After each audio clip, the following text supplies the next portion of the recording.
Сөз кезегі ақын, халықаралық Алаш сыйлығының лауреаты, қоғам және мәдениет қайраткері Ақұштап Бақтыгереева беріледі.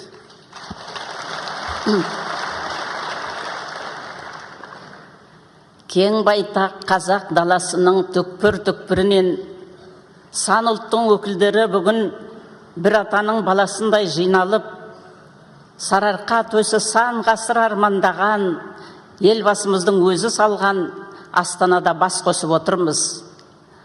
Бұл жиынның жөні бөлек.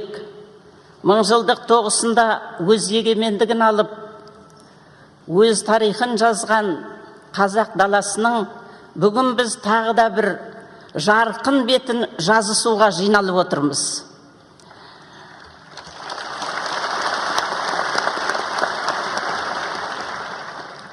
Алашқа арман болған жаңа ғасырдың еркіндік тізгінін ұстар кезде, кешегі қайта құру деп аталатын тарихтың сын кезеңі кезінде, біздің халық өзінің тұңғыш президентін, елбасын жазбай танып, сайлап алғанын қуанышын бүгін тағы да бөліскелі келіп отырмыз.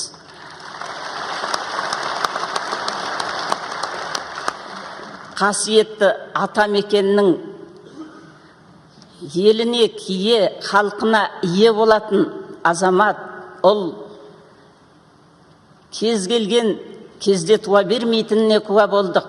Ол бақыт кез келгеннің маңдайына жазылмайтынына куә болдық. Біз нар жүгін арқалайтын, ел сенімін арқалайтын, елдің ертеңіне деген өзінің жанпида өмірмен халқының алдында борышын дәлелдейтін перзенттің, Құдай сүйген ұлдың Нұрсұлтан Әбішұлы Назарбаев екенін көрдік, білдік. Соны біз әлемге бүгін қайта мақтан етіп айта келдік. Бүгін қазақ даласының ғана емес, бүгін әлемнің аузында Нұрсұлтан, Қазақстан, Нұрсұлтан деген ұғым бар.